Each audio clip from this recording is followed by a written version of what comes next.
자, 이번 시간에는 제4장 법인세 실무에 대한 파트로서 여러분들이 여지껏 법인세 이론에서 배웠던 내용들을 이런 법인세 프로그램을 통해서 어떻게 반영해야 되고 무엇을 뜻하는지 등등을 하나씩 보도록 할게요. 보통 지금 다른 분들도 그런 얘기 하시는데 법인세 교재를 혼자 보면서 이해하는 것은 되게 힘들다고 얘기를 하기 때문에 일단 교재를 가지고서 제가 설명을 해보고 또 실기이기 때문에 교재에서 나온 내용들을 바탕으로 해서 실기 프로그램으로 반영해서 여러분들과 같이 한번 직접 해보도록 할게요. 자, 법인세 실무 제대로 알기 파트이고요. 여러분들은 프로그램에서 여지껏 해왔던 1000번과 1100번이 아니라 법인 세무조정에 대한 것들은 여기 이렇게 백데이터가 아예 회사가 달라져요. 시험을 보러 가시게 되면 여지껏하고 다르게 회사가 두 개가 주어집니다. 그래서 하나는 소득세까지 실기 파트를 입력하는 그런 백데이터고요. 법인세 파트는 항상 별도로 이렇게 백데이터가 주어져 있다는 거 알고 계시면 되겠습니다. 시험 보러 가시면 그 프로그램에 백데이터가 두 개예요. 하나는 법인세 거, 법인 세무조정 별도로 회사가 주어진다는 걸 알려드린 거예요. 자, 여기서는 우리 5000번 법인 조정이라는 회사에서 이 법인세에 관련된 내용들을 수행해 보도록 할게요. 자, 법인세 신고 내용이라고 나와 있고, 이거 NCS 교재 순서고요. 자, 1절 법인 조정 프로그램의 기초라고 되어 있는데, 이따가 실무 프로그램을 갖다 보시게 되면 법인에 대한 조정 프로그램 메뉴가 이렇게 나타나 있는 것을 보실 수 있어요. 1번부터 8번까지 상당히 많은 양들이 있죠. 그러면 말한 김에 우리도 프로그램을 실행시켜서 한번 보도록 할게요. 얘가 어디 있었나? 플러스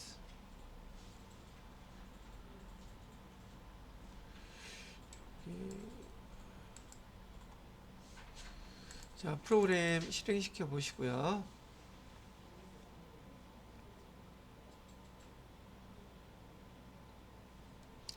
자, 여기 회사는 5,000번이라 그랬었죠. 쭉 내려가셔서요.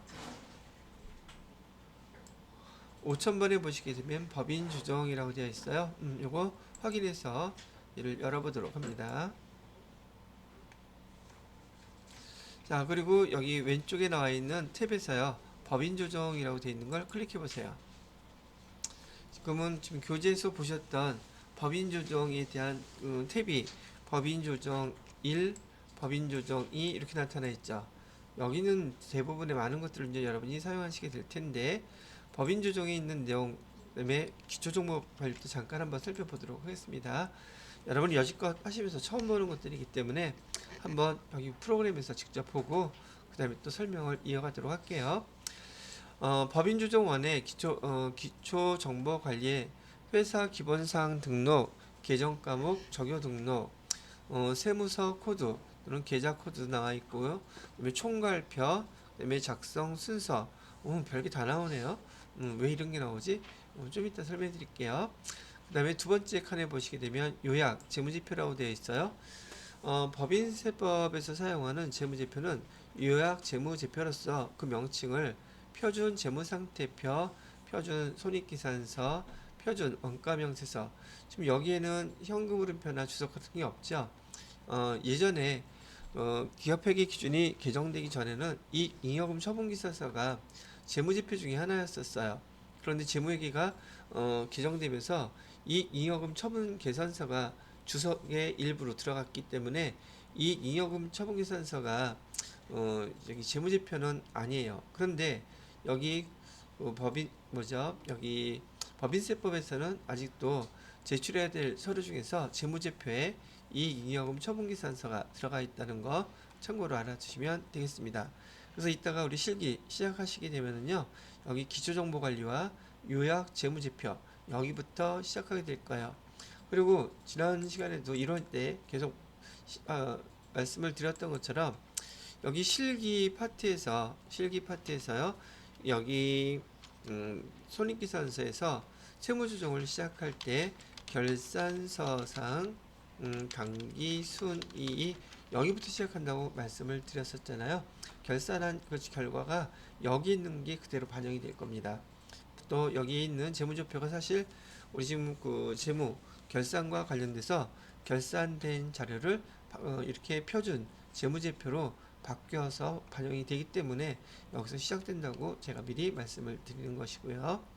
자, 이런 걸 다 여기 뭐죠? 작성하고 나게 되면 자, 우리 이제 세무조정 시작하는 게 실제로는 여기서부터 시작돼요. 여기 보시게 되면 수익금액 조정이라고 되어 있죠.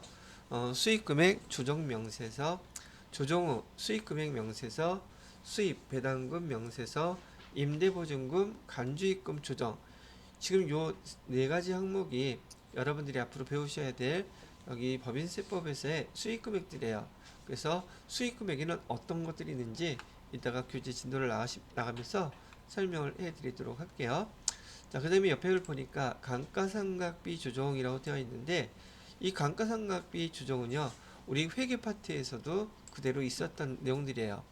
회계 파트에 있었던 내용을 여기 법인 조정 여기 메뉴에다가 갖다 옮겨 놓은 거라고 보시면 된다는 얘기죠.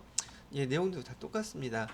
근데 여기 TET 1급에서 법인 세무조정에서요 감가상각비가 고정자산을 등록하고 단순하게 감가상각비만 계산하는 게 아니더란 말이죠.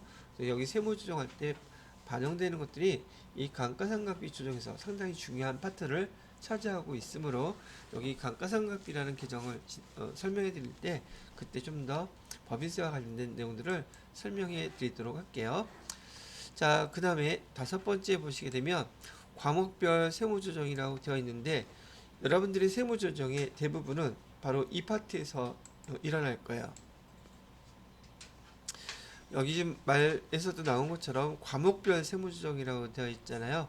그래서 우리가 여기서 해당되는 보편적으로 한 13개 정도 돼요.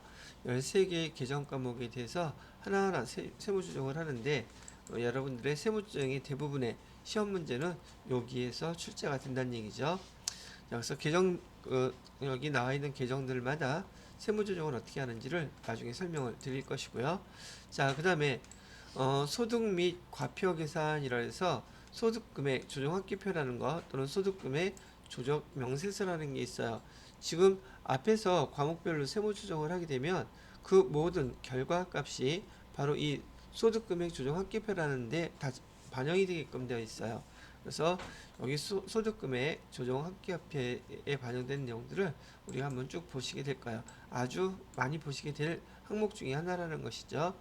자, 이렇게 세무조정이 끝나고 나면 우리 공제, 세액공제라든지 세액 감면에 대한 내용들이 부속서류들이 쭉 나와 있어요. 대부분 많이 연결되어 있는 것들이긴 한데요. 조세특례제한법에 의해서 나타나는 그 세액 감면과 공제에 대한 내용들을 결과들을 반영하는 서식들이에요. 이것도 마찬가지로 실무 파트에서 같이 진행하면서 설명을 해드리도록 하겠습니다. 그 다음에 여기 8번째 보시게 되면 특별 비용 등 조정 명세서라고 되어 있는데 여기 특정한 사항들입니다. 이런 것들에 대해서 예를 들어서 첫 번째 중소기업 투자 준비금 조정 명세서라든지 공장 지방 이전 준비금 조정 명세서, 그다음에 본사 지방 이전 준비금 조정 명세서 등등 해당되는 것들이 어떤 것들이 있는지 진도 나갈 때 설명을 또 추가로 해드리도록 하겠습니다. 자, 이번에는 법인조정 2라고 되어 있는 여기 항목을 눌러보시게 되면 우리가 궁극적으로 작성하고자 하는 법인세 과세표준과 세액신고서 우리가 작성하려고 하는 것은 바로 이 법인세 과세표준 및 세액신고서예요. 그리고 거기 법인세 과세표준 및 세액신고서 들어가기 바로 직전에 법인세 과세표준 및 세액조정계산서라고 있는데 이 세액조정계산서에서도 시험 문제가 많이 출제가 되기 때문에 차후에 이 설명을 같이 하도록 해드릴 것이고요. 자, 그 다음에 세 번째 뭐 있냐면 우리 지난 시간에 잠깐 얘기가 나왔었죠. 최저한세 조정계산서라고 해가지고 돈을 벌어서 세액 감면이라든지 공제라든지 이런 걸 통해서 납부할 세금이 없다 할지라도 수익이 있다면 반드시 세금은 이 정도는 내야 된다라고 하는 것이 바로 최저한세 조정 계산서에서 작성되는 금액들이에요. 그래서 그것도 실제로 작성할 때 한번 같이 보도록 하겠습니다. 그 밑에 원천납부세액 명세서, 가산세 계산서 뭐 이런 것들이 있고요. 여기 보니까 법인세 중간연합 신고서라는 것도 있네요. 근데 뭐 시험 문제는 잘 출제되는 것들은 아니에요. 그다음에 농어촌 특별세, 세액 감면된 금액에 대해서 농어촌 특별세를 계산하는 그 신고서, 과세표 준 및 세액을 신고하는 표들이고요. 이것도 마찬가지로 이렇게 흔하게 많이 나오지는 않는 파트이긴 합니다. 그다음에 신고서의 부속 서류라고 해가지고 제일 우리한테 중요한 것 중에 하나가 여기 보시는 자본금과 적립금 조정 명세서 갑을 보통 이 자본금과 적립금 조정 명세서는요, 우리가 소득 처분을 하는 그 소득 처분 중에서요, 유보에 대한 유보 처분된 소득 처분에 대해서 이를 갖다가 관리하고 그 다음 해에 또 소득 처분된 것들에 대한, 특히 유보로 처분된 것들에 대한 그 직계표라고 보시면 돼요. 그래서 어떤 면에서는 지금 여러분 그 법인세법에서 말이죠, 이 자본금과 적립금 조정 명세서가 없으면 세무 조정하기가 되게 어려워져요. 반드시 있어야 되는 부속 서류예요. 왜냐하면 우리가 이제 나중에 배우시게 될 소득 처분 중에서요, 요 유보 발생분과 유보 감소분, 유보를 갖다가 없애버린 그 내용들을 갖다가 히스토리컬하게 계속 기록을 하는 표이기 때문에 과거에는 어떤 것들에 대해서 어떻게 유보 처분이 됐고, 얘가 어떻게 유보 감소로 처분이 됐고, 남아있는 건 어떻게 됐고, 그런 그 계정들에 대한 매년 그 상황을 반영한 그 부속 서류이기 때문에 아주 중요한 서류라고 보시면 될 거란 얘기죠. 자, 여기서 해야 되는 것들은 그때 또 한번 보여드릴게요. 이제 나갈 때. 자, 그 다음에 여러분들이 TAT 이것까지는 한 번도 본 적이 없었던 중소기업 기준 검토업체라는 게 나오는데요. 이거는 좀 이따가 우리 그 실기 시작하게 되면은 우리 회사가 중소기업에 해당되는 회사인지 아닌지를 먼저 검토하는 표를 우리 프로그램에다 세팅을 해야지 돼요. 그래서 우리 대부분은 우리 회사는 중소기업에 해당된다는 전제 조건으로 법인 세무조정을 진행하게 된단 말이죠. 그러면 어떤 곳이 중소기업인지 그걸 구분할 때 어떤 것들을 이용하는지 그런 것들을 판단해 보도록 할까요?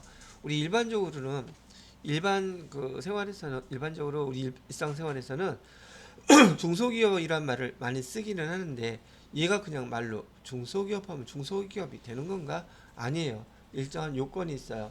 그 요건을 충족해야지 중소기업이 될 수 있고, 우리 법인세법에서요, 중소기업에 해당된다면 우리 소득세법에서 그 법인과 그다음에 개인의 차이를 좀 많이 나타내는 소득들이 있었단 말이죠. 그런 것처럼 일반 기업과 중소기업의 또 차이가 있는 것들이 꽤 많이 있는 것이 있어서 중소기업에 해당되는 범위는 어디인지 여러분하고 직접 한번 프로그램에다가 세팅을 해보기로 하겠습니다. 자, 이렇게 해가지고 여러분들한테 법인 조정과 그다음에 그 법인세에 관련된 전반적인 내용들을 한번 설명을 해드려 보았어요. 물론 어차피 여러분들이 여기까지 다 연습을 하실 때까지 다 보게 될 내용들이긴 한데, 교재에 나와 있는 것처럼 처음 보는 것들이 많으신지라 한번 쭉 설명을 먼저 해드렸다는 얘기죠. 자, 그래서 법인 조정 프로그램 메뉴 구성이 이렇게 되어 있어요. 그다음에 여기 기초 정보 관리라든지 요약 재무제표, 그다음에 수익금액 조정, 그다음에 감가상각비 조정, 과목별 세무 조정, 소득 및 과세 표준, 공제 감면, 추납세, 특별 비용 조정 이렇게 나와 있고, 그다음에 법인 조정 2 탭에 보시게 되면 세액 계산 및 신고 납부, 농어촌 특별세, 신고 부속, 데이터 관리까지 지금 보여드렸던 내용들이 이렇게 간단하게 어떤 내용이 있다고 설명을 하고 있습니다. 자, 그 다음에 두 번째 파트에 보시게 되면 여러분이 이제 법인 세무조정을 배울 텐데 그 법인 세무조정을 할 때 이 실무 프로세스라고 그림이 그려져 있는데 아주 되게 상세하고 많죠. 그죠? 요거 다 보셔야 되는데 굳이 제가 암기까지 하라는 말은 안 하겠습니다. 그런데요, 중요한 것은 이 법인 세무조정을 갖다 실시할 때에는 교재 진행하면서 제가 누누이 또 강조하겠지만 법인 세무조정은 순서대로 제가 알려진 순서대로 해야지 그 순서가 바뀌게 되면 프로그램에서 인식을 못해요. 그렇기 때문에 법인세는 여지껏 배웠던 어떤 여기 그 서식들보다 순서 절차를 갖다가 순서대로 해줘야지 그 금액들이 반영되기 때문에 주의해서 그 작성을 하시기를 말씀을 드려요. 자, 그러면 얘는 지금 도표로 보여드린 화면들이었었고요. 지금 이 파트에서는 법인 세무조정의 프로그램 작업 순서라고 나와 있죠. 요거는 여러 번 반복하면서 암기를 해두시는 게 좋습니다. 왜냐하면요, 여러분한테 제가 TET 1급 시험 보러 가시게 되면 이런 그 부속서류들 작성하는 것들이 조정 명세서 작성하는 것들이 지금 우리가 부가가치세 배울 때 부가가치세 부속서류 작성하는 것보다도 월등 많은 양을 차지하고 있어요. 그래서 그 내용도 알아야 되고 이게 뭐에 대한 것인지 그런 조정명세서의 뜻을 이해를 해야 되기 때문에 순서, 즉 법인 세무조정할 때 프로그램 작업 순서가 어떻게 된다는 정도는 알아두시는 게 아주 필요하다고 보여요. 많이 도움이 될 거니까요. 자, 그럼 여기 그 법인 세무조정할 때 프로그램의 작업 순서가 어떻게 되는지 봤더니 첫 번째 기본사항 검토라고 돼 있죠. 기본사항이라고 하는 것이 우리 회사 등록이라든지 표준 재무제표, 그 다음에 작년에 이루어졌던 유보사항들을 기록한 자본금과 적립금 조정 명세서, 그 다음에 조금 전에 얘기해드렸었던 중소기업 기준 검토표, 요 네 가지를 갖다가 우리가 세팅을 할 거야 이따가. 이게 가장 법인 세무조정에서 기본사항이라고 우리가 얘기를 하고 있는 것이죠. 자, 그래서 이렇게 기본사항이 저기 다 마무리가 되게 되면 그다음에 우리 그 손익계산서에서 매출액에 해당되는 수익금액을 확정할 거예요. 그럼 법인세법에서 수익금액은 어떤 것들이 있는지 그 내용대로 여기 저기 조정명세서에다가 반영을 해줄 것이고, 재무회계와 법인세법상의 수익금 차이를 어떻게 조정하는지 그 차이를 조정해서 세무조정으로 어떻게 표시를 하는지를 보신다는 얘기죠. 그 결과를 또 세무조정 계산서에다가 여러분이 작성을 해 주어야 되는데 그런 것들을 같이 해 보실 거예요. 자, 수익금액이 이번에 이제 확정이 됐다면 그 다음번에는 바로 비용 기정 과목이 주로 이루어지고 있는 각 과목별로 세무조정을 해 주셔야지 돼요. 자, 그래서 계정들을 한번 지금 잠깐 봐보게 되면은 과목별에서 우리 재무회계에서 사용됐던 모든 계정 과목을 다 세무조정 해줘야 된다는 뜻은 아니에요. 그 중에서 제일 많이 발생하는 첫 번째 감가상각비, 두 번째 퇴직급여 충당금. 여기 법인세법에서는 퇴직급여 충당금이라고 부르는데 우리 재무회계에서는 퇴직급여 충당 부채라고 불렀죠. 개념은 같습니다. 그래서 퇴직급여 충당금 조정명세서, 퇴직연금 부담금 조정명세서, 대손충당금 대손금 조정명세서, 접대비 등 조정명세서, 가지급금 등 인정이자 조정명세서, 재고자산 유가증권 평가 조정명세서, 세금과 공과 조정명세서, 성급비용 조정명세서, 건설자금이자 조정명세서, 마지막으로 업무무관 부동산에 대한 등에 관한 차입금 이자 조정명세서, 이렇게 총 13가지 정도가 여러분이 과목별로 세무 조정을 해야 되고 그 세무 조정한 결과를 그 세무조정 계산서에 반영하는 역할들을 우리 각 계정별로 우리가 실기로 연습을 해보시게 될 거예요. 자, 그래서 이런 각 과목별로 세무조정 명세서가 다 작성이 끝나게 되면 그 결과를 반영한 그 표를 우리 뭐라고 부를 거냐면 소득금액 조정 합계표라고 부를 거예요. 자, 그러면 여기까지가 여러분들이 앞에서 법인세 조정 계산서 순서 있었죠? 이건 기억하시나요? 한번 해보세요. 각 결산서상 당기순이익에서 뭐는 더해주라 그랬어요? 입금, 산입은 더해주고 또 상대적으로 송금, 불산입 항목이라고 얘기를 했었죠. 자, 그 다음에 빼야 되는 것은 송금, 산입에 해당되는 거고요. 반대되는 것은 입금, 불산입 이렇게 반영을 해줄 것을 하게 되면은 우리 그 차가감 소득 금액이란 용어로 불렀었어요. 차가감 소득 금액에서 무엇은 더해주라 그랬나요? 기부금. 기부금은 딴 게 아니라 올해 거예요. 단기 거 한도 초과액은 다시 더해줘야지 되고요. 그다음에 이번에는 기부금 똑같은 거죠. 기부금 얘는 한도 초과된 액, 한도 초과 2월액이라고 이렇게 해야 되겠죠. 얘는 송금으로 산입해서 빼주게 되면 그 다음에 계산되는 금액을 우리 뭐라고 불렀어요? 각 사업 연도 소득이라고 이렇게 불렀단 말이죠. 지금 이 각 과목별로 세무 추정하라고 얘기하는 것은 바로 파란색에 여기에 해당되는 것들을 지금 세무 추정해 주라고 얘기를 하고 있는 거예요. 그래서 여기 합계 금액이 반영된 게 뭐라고요? 여기 소득금액 조정 합계표 이렇게 세무 추정한 것들이 반영된 결과는 다 여기에 반영될 거란 얘기죠. 자, 그런 다음에 기부금에 대한 거는 차가감 소득 밑에 나타나 있죠. 여기 순서가 그 다음에 그래서 뭘 해주래요? 기부금 조정명세서 요거 해주라고 지금 이렇게 설명을 하고 있는 거예요. 앞에서 제가 법인세 계산 요 과정을 갖다가 꼭 암기하고 계셔야지 이 흐름이 어떻게 연결이 되는지 이해가 될 거라고 말씀을 드렸잖아요. 여기서도 지금 보시게 되면은 차가감 소득금액 즉 법인 세무조정이 끝나고 난 다음에 차가감 소득금액이 나온 다음에서야 기부금에 대한 내용이 나오고 있어요. 여기서도 소득금액 조정 합계표가 다 완성이 된 후에 그 다음에 기부금 조정명세서에 대해서 기부금을 조정해 주세요 이렇게 나와 있단 말이죠. 자, 그 다음에 각 사업연도 소득에서 무엇을 빼줬나요? 여기서 2월 결손금이 있으면 얘는 차감해 주라고 얘기했었죠. 두 번째는 뭐였었어요? 비과세 소득은 있으면 빼주라고 그랬었고, 그 다음에 세 번째는 뭐였었죠? 소득 공제가 있다면 소득 공제 금액을 빼주세요. 이렇게 하게 되면 과세 표준이라는 금액이 계산될 거예요.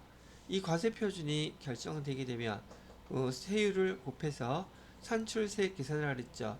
자, 세율에는 몇 가지가 있다고요? 네 가지고 있어요.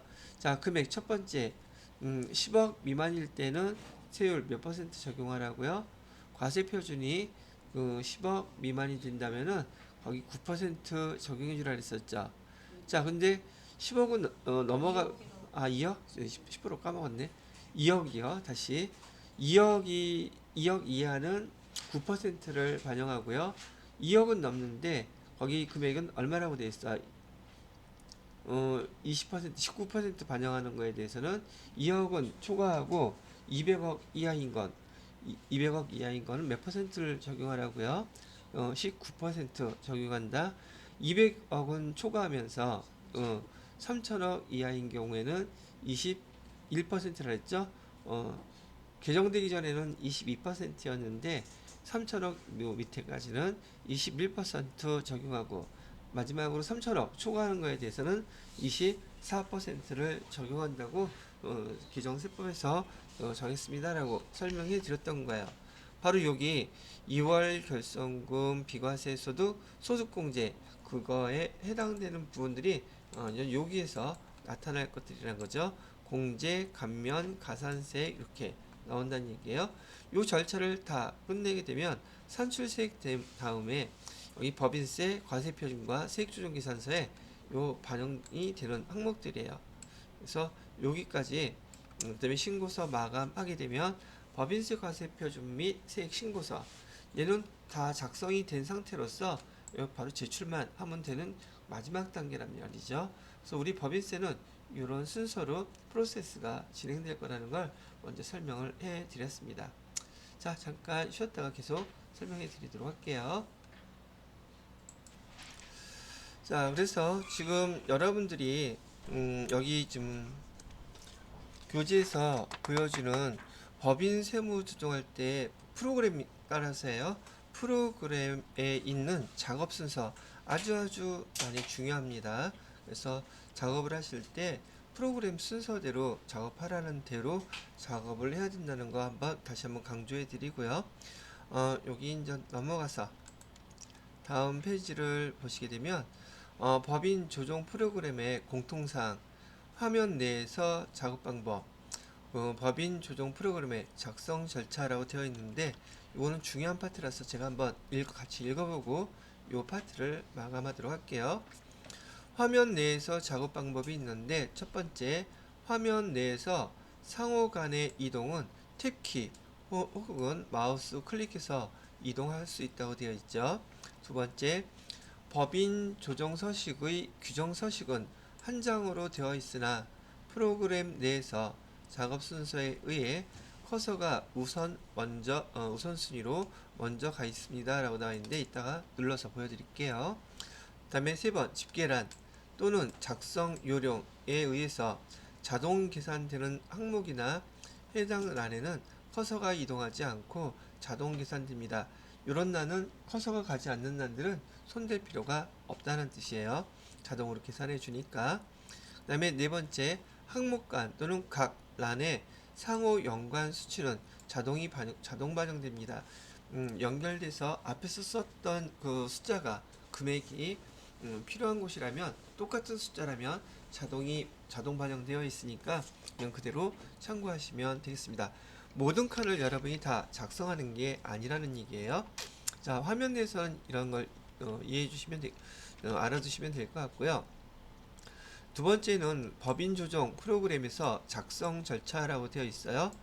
법인 조정 프로그램에 의해서 세무 조정을 적절하게 수행하기 위해서는 다음의 절차를 준수하여야 합니다.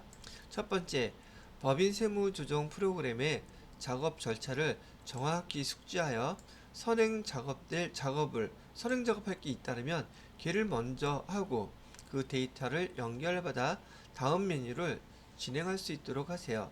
두 번째로는요, 각 메뉴 화면 상단의 코드 도움, 원장 조회, 그다음에 잔액 조회, 매출 조회. 코드 도움은 2번, 원장 조회 다 이렇게 표시가 되어 있거든요.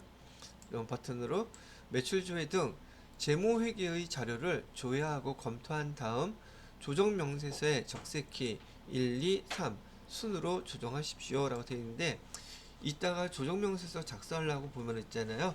거기 번호가 순서가 빨간색으로 1번, 2번, 3번 이렇게 적혀져 있어요. 그 번호 순으로 작성을 해야 된다고 얘기를 해주고 있는 거죠. 세 번째, 메뉴에 따라서 기장된 재무회계 데이터를 불러와서 작성해야 하는 경우가 있는데 원장 조회키를 이용해서 기장된 데이터를 조회하여 조정합니다 라고 되어 있어요. 이건 무슨 말이냐면 우선 여러분의 그 배경 이해가 하나가 필요해요. 지금 이 현재 법인 세무조정을 진행하는 절차는 재무제표가 다 작성이 완료가 된 상태예요. 재무제표 수정할 수 있다 없다? 없어요. 그럼 거기 있는 데이터 갖다 쓸 때는 결산 마감된 데이터를 불러오는 거예요. 그걸 갖고 활용하는 거예요. 아시겠죠? 재무제표를 수정한다는 뜻이 절대 아니에요. 그래서 현재 이 상황은 재무제표는 벌써 다 결산이 완료가 돼서 재무제표까지 다 끝난 상태라는 걸 알고 계셔야 된다는 얘기죠. 자, 그 다음에 4번 각 메뉴별로 세무조정 작업이 완료되면 상단에 합계 등록 요 키를 눌러 해당 메뉴에서 작성된 세무조정 사항을 소득금액 조정합계표에 반영한다. 이건 무슨 말이냐면 이따가 버튼을 보시게 되면 그 버튼에 합계 등록이란 버튼이 보이거든요. 근데 얘가 바로 소득금액 조정합계표 얘를 불러오는 키예요. 그래서 합계 등록이라는 키는 소득금액 조정합계표, 즉 세무조정사항을 기록하는 표를 뭐라고 부른다? 소득금액 조정합계표라고 부르는 거예요. 세무조정할 때 또 한 번, 두 번 할 게 아니라 아주 많이 할 거니까 실제로 이제 눌러보면 금방 아시게 될 거고요. 다섯 번째, 작성이 완료되면 상단의 저장 키를 이용하여 작업 내용을 저장한다. 지금 여기 소득금액 조정합계표 여러분이 작성을 해 놓잖아요. 그러면 상단에 저장했고 이 세무 조정 결과를 꼭 저장을 해 놓으라는 얘기를 하고 있습니다. 자, 그 다음에 다음 파트를 보시게 되면 키들 나와 있죠. 버튼의 공통사항, 세로 불러오기, 저장, 미리 보기. 요거는 아주 자주 쓸 건데 이것도 실기로 우리가 직접 입력을 해보면서요. 반복하다 보면 단축키를 좀 사용하게 되겠죠. 얘가 소득금액 조정합계표 요거 불러오는 기능이라고 했어요. 소득금액 조정합계표를 불러오는 기능이 바로 F8 합계 등록이에요. 이것도 실기로 눌러보면 금방 이해하실 거고요. 그 다음에 코드 도움 F2고요. 원장 조회 F3, 잔액 조회 F4, 삭제 F5, 일괄 삭제 F6 뭐 이렇게 기능 키들이 이런 것들이 있습니다라고 설명을 하고 있는 거예요. 이따가 우리가 이제 직접 하나씩 입력하면서 보시게 되면 실기로 보고 난 다음에 요거 한번 더 보시게 되면 금방 단축키가 이걸 의미했구나라고 이해하실 수 있을 겁니다. 자, 여기까지가 여러분 그 법인세 실기 파트에서 첫 번째 파트를 한번 설명을 해 드렸고요. 다음 시간에 연결해서 제 2절 우리 회사의 그 중소기업 판정 여부를 어떻게 판정해서 프로그램에 반영하는지 같이 한번 해보시도록 하겠습니다.